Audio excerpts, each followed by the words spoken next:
Station 7 présente Ils font le Sud.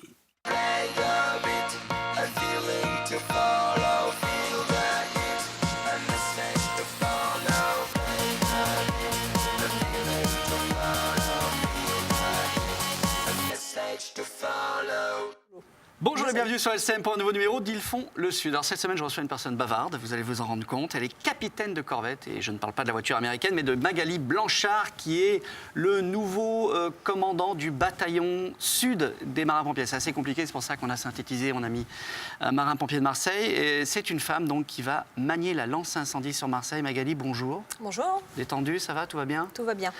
Alors, est-ce que je peux t'appeler Magali ou est-ce que je dois dire mon commandant ou mon capitaine de corvette? Alors, ni les deux derniers. Magali, il n'y a pas de souci. Après, mon appellation, c'est commandant. Il n'y a pas de Commandant. nom dans la marine. Et on dit commandant Blanchard quand Commandant on te salue Blanchard. dans les couloirs Oui. Commandant Blanchard. Très bien. Alors, deuxième question. Est-ce que tu n'en as pas marre d'être...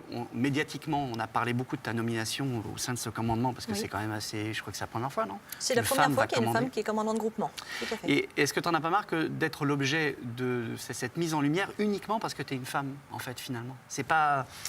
Alors, je suis mise en énervant. lumière parce que je suis une femme, mais j'ai été mise en lumière aussi parce que j'ai atteint ce poste.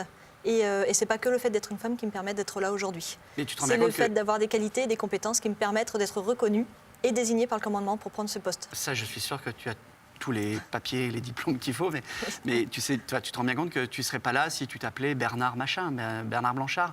Est-ce qu'il n'y a pas un peu de... À chaque fois, on doit te poser des questions. On doit te poser cette question-là. Je suis désolé de te la poser, mais elle doit être énervante quand on est une femme. Mais quel que soit le niveau... répétitive. Ouais, voilà, Après, quand on est une femme pilote de chasse, on va lui demander alors, ça vous fait quoi d'être une femme pilote de chasse?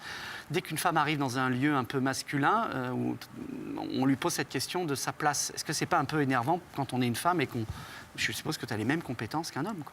J'ai les mêmes compétences qu'un homme, j'ai fait les mêmes entraînements qu'un homme, j'ai été désignée de la même manière qu'un homme par le commandant du bataillon.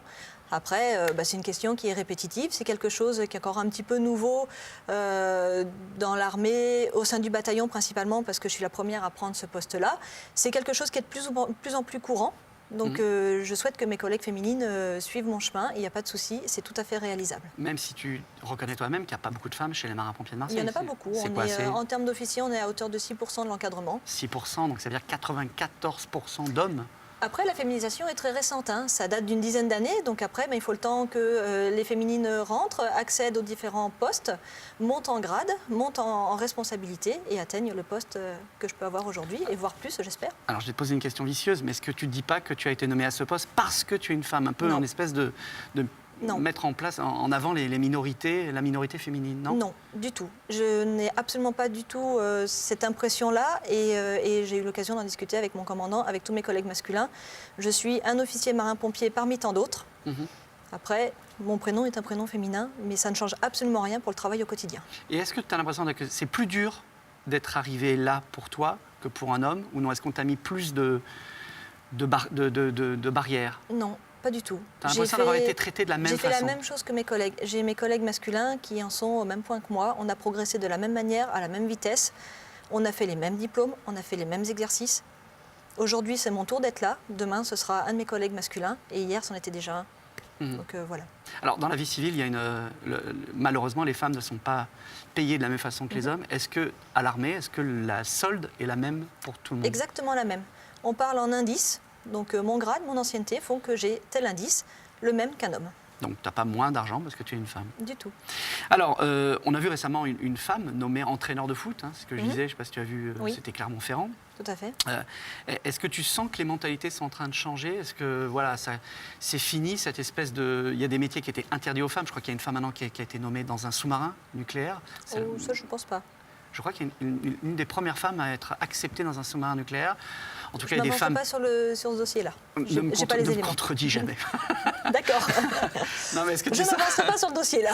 est-ce que tu sens les mentalités changer? Oublions la Ça femme dans le évolue, sous-marin. ça évolue parce que c'est aujourd'hui ça évolue. voilà, la place de la femme c'est l'égal de l'homme. Maintenant, on continue sur ce chemin-là et petit à petit, on progresse et on prend les mêmes postes que les hommes. Il n'y a absolument aucune distinction.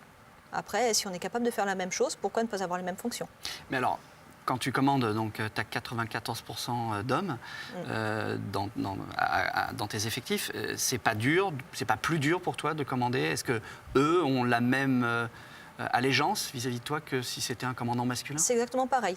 S'ils ne sont pas d'accord avec moi, ils me le diront, on en discute. Après, la décision finale, c'est moi qui l'ai. Que je sois un homme ou une femme, c'est moi qui déciderai. Et on aura le même genre de discussion. Après, les relations humaines, le contact peut être effectivement différent. C'est sûr que je n'ai pas le même comportement qu'un homme pourrait avoir avec des collègues masculins. Mais ça ne pose aucun problème dans le travail au quotidien. On travaille de la même manière, on n'est pas d'accord, on en discute. Et au final, c'est moi qui décide. Tu sais trancher, tu Oui. sais, voilà. Oui. Tu sais gueuler quand il faut. Oui, je sais punir s'il y a besoin, il n'y a pas de problème. Ah ouais. Et est-ce que, je sais pas, est-ce que tu as déjà entendu des commentaires un peu négatifs du style, ouais, bon, ça va, enfin, sur le fait que. Qui voilà, n'en a pas entendu? Ouais. Qui n'a pas fait l'objet, je pense, de jalousie aussi à un moment, et puis de se sentir que peut-être qu'on n'est pas capable d'être au même endroit, donc on va critiquer, c'est toujours plus facile que de féliciter. Est-ce qu'on mange mieux à la cantine des marins-pompiers depuis qu'il y a une femme qui commande? Non. Enfin, non. On mange toujours la même chose. Tu ne vas pas dans les cuisines des fois? Ah non, non, chacun son poste. Il y a les cuisiniers qui font la cuisine, c'est leur boulot, et ils le font très bien. Alors, est-ce que c'est dur de rester, donc ton métier, enfin ta vie professionnelle est dédiée à l'armée. Est-ce que c'est dur de rester une femme quand tu pars de ta caserne, que tu rentres chez toi? Ou est-ce que le fait d'être entouré d'hommes en permanence et de faire un métier d'homme, entre guillemets, est-ce que tu en oublies un peu ta féminité? Je te rassure, pour l'instant, franchement, je te trouve charmante. Oui, Et pour voilà. l'instant, entre nous, ça ne change pas grand-chose. Voilà. Non, après, dans le civil, dès que je m'habille en civil, je suis une femme, je reste une femme. Et les robes, les shorts, les débardeurs, c'est quelque chose que j'apprécie. Les cheveux lâchés, pareil, le maquillage, mais tout comme une femme, n'importe quelle autre femme, dans le civil. Mais tu as l'impression de te déguiser quand tu t'habilles en femme ou non? C'est naturel, non, voilà. non, Donc non, tu non, n'as pas je vis oublié. très bien mon statut de femme, il n'y a pas de souci. Dans le civil, je suis une femme à part entière, mais dans mon boulot aussi, je veux dire, il y a pas, je suis militaire, une femme, mais militaire. Voilà. Et si tu serais Mais pas- je veux est-ce que dire, tu je serais n'ai gênée? absolument aucune gêne, aucune contrainte à être aujourd'hui militaire femme. Et tu serais gênée de tomber un week-end alors que tu es pimpante et rayonnante sur un de tes soldats du feu? Non. Non? Non. Qui te verrait à ce moment-là différemment que... Non? Non, absolument pas. Il n'y a pas de raison d'être gênée dans ce cas-là. J'ai absolument rien à me reprocher dans ma vie civile, donc partant de là, ma foi, je m'habille comme je veux dans le civil. Exactement. De la même manière, celui que j'aurai l'occasion de croiser sera certainement en civil aussi. Donc voilà. Sans doute. Alors les marins-pompiers font rêver les femmes marseillaises, hein, tu le sais. Le nombre Oui. de copines à moi qui disent « Oh là là, j'ai vu un marin-pompier ». Des fois même, je me demande si C'est elles font l'effet pas uniforme, peut-être. exprès d'avoir un accident pour se faire Ça- secourir par un marin-pompier. Est-ce que l'inverse est vrai? Est-ce que Nettement moins.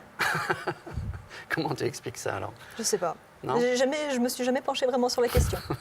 Alors, une question un peu plus sérieuse. On parle souvent du coût pour la ville du bataillon de marins-pompiers, alors que si c'était des sapeurs-pompiers, dis-moi si je me trompe, l'État prendra en charge le coût de fonctionnement.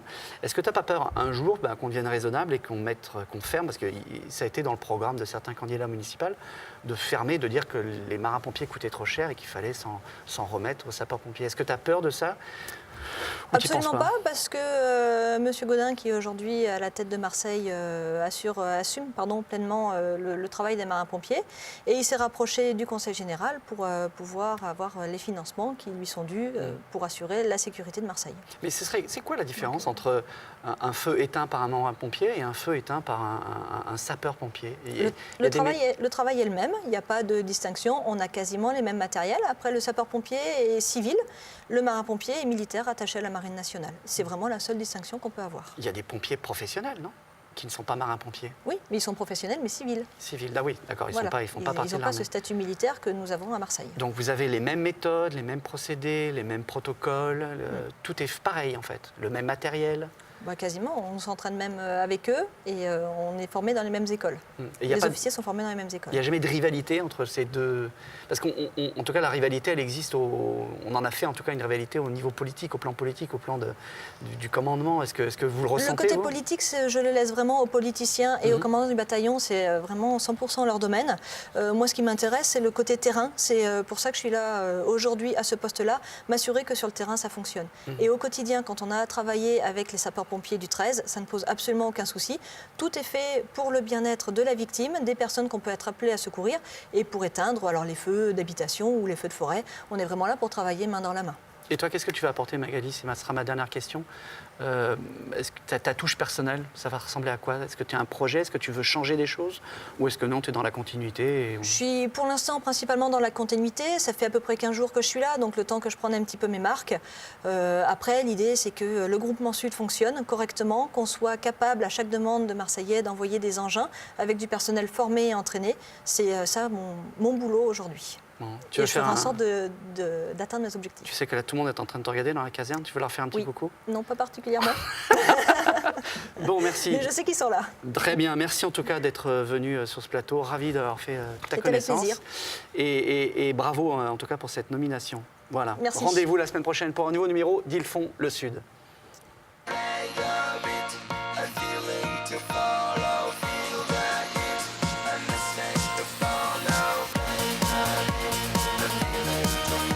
Pour revoir ce programme, lcm.fr.